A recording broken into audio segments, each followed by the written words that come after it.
What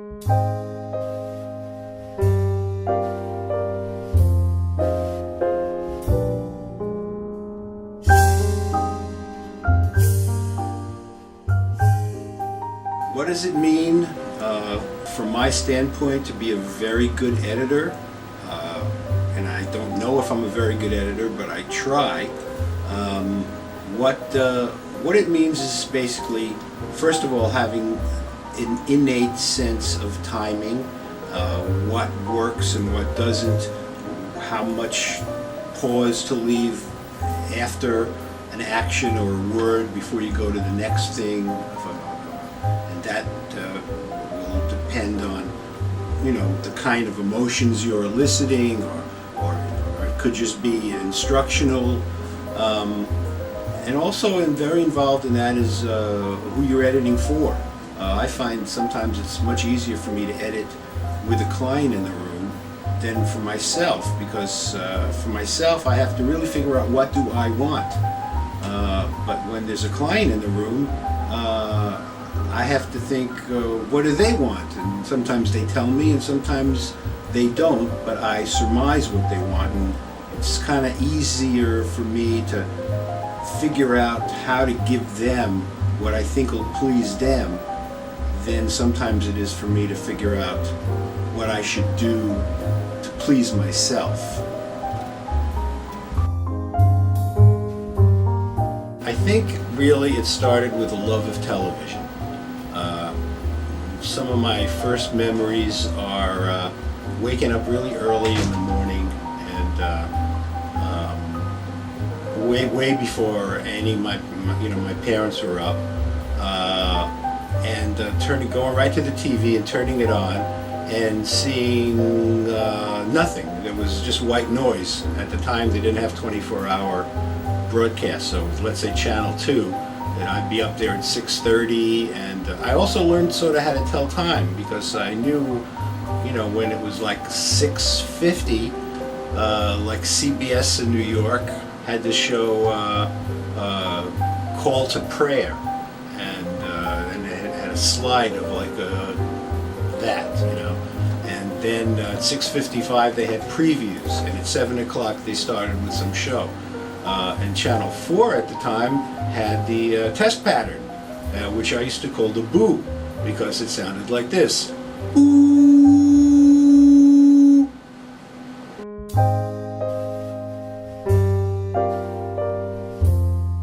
I was doing stuff when Time Warner Cable just started in Manhattan. To fulfill their contract with the city, they had to provide free access to people, and I was in my 20s, and I had worked at a radio station, so I used to borrow this half-inch black and white camera, and used to go out in the street and shoot stuff and edit with it. And we used to edit by turning the reels. You knew if there was a ruler on the reel, and if you wanted to edit, you'd have to turn it back about 3 times on both reels. You would playback deck and record deck, and then you'd start at the same time, and then it would go into record like 5 seconds later or something, and then you'd hope that you got it at the right point. And from then I moved on to I was working at the welfare department, and I decided I couldn't stand it anymore. So I took a job at a place called Devlin Productions in New York, and she let me do pretty much anything I wanted to do. Sweep floors, camera, and did a little convergence editing, and then I found somebody else needed a hand, and this place, Rombex, which was a subsidiary of Duart Labs in New York, and there was a guy, Richard Marcus, there, who ran the place, really nice guy, and he asked me what I wanted to do, what I liked doing. I said editing, so he taught me one of the first computer editing systems at the time, which was a Datatron Tempo 76, and that was the first time I ever used time code, and started from there.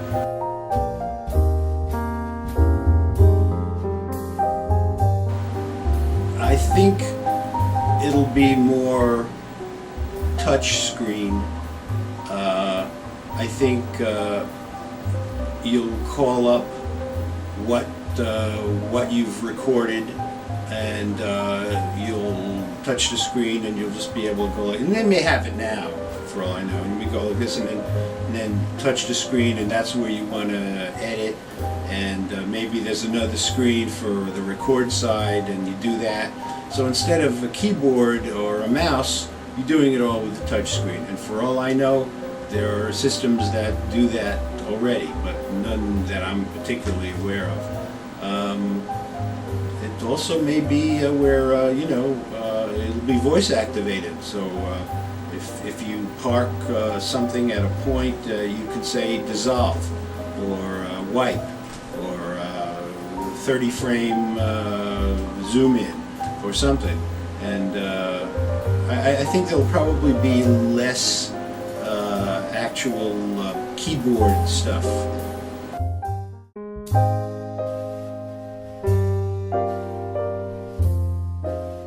I was working at a place called Santa Fe Communications, which later became Media City in Burbank, and it's when CMX.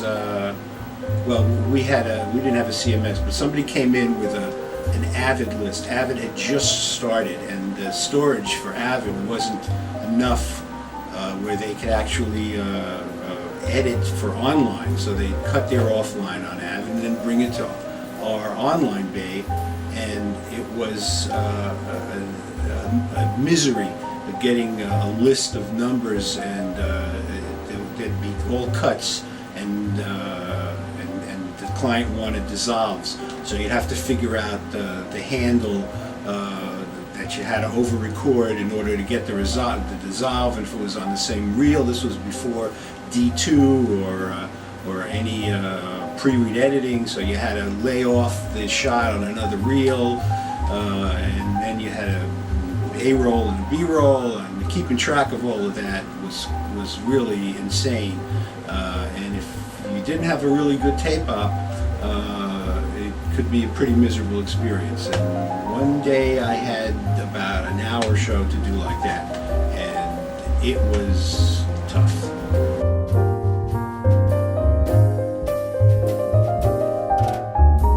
I think the best editing assignment I ever had, it really was mixing work with play. I was working at a place called Nexus, and it was a really high-end sort of boutique editing place, and they did a lot of stuff for Live from Lincoln Center and stuff like that. Anyway, this one guy comes in, and it was a snow. It was on 40th Street in New York, and there was a snowstorm outside, and we were editing all night, and he was doing a music video, and he had really very little idea of what he wanted. We just had a lot of footage, and he said, do whatever kind of effects you want to do, and we were all doing a little coke, and anything I did he was thrilled with, and so was I. And I remember leaving around 4 o'clock in the morning and walking outside, and then I looked down Fifth Avenue. It was like on 42nd Street. I was looking down all the way down past 23rd, and it had been a huge snowstorm, and all of Fifth Avenue was just beautifully white with unmessed up snow because there had been no traffic, and the lights on the streets, the street lights, were blinking, red, green. It was just gorgeous, and that was probably the best editing experience I ever had.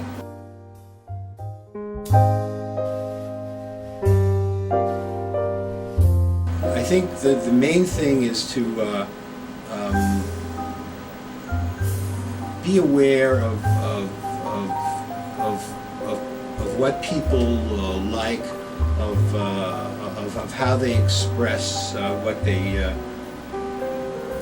what their wants are and their needs, and then, because as an editor, you're really taking somebody else's material most of the time and creating a vision that they want to see. And so it's important to kind of get a sense of what they want, and then be able to make that happen and communicate to them that this is really what you want, even when they're not so sure that it is. And you know, watch a lot of movies, watch a lot of TV, be aware of how the juxtaposition of visual and audio cues create an illusion of reality.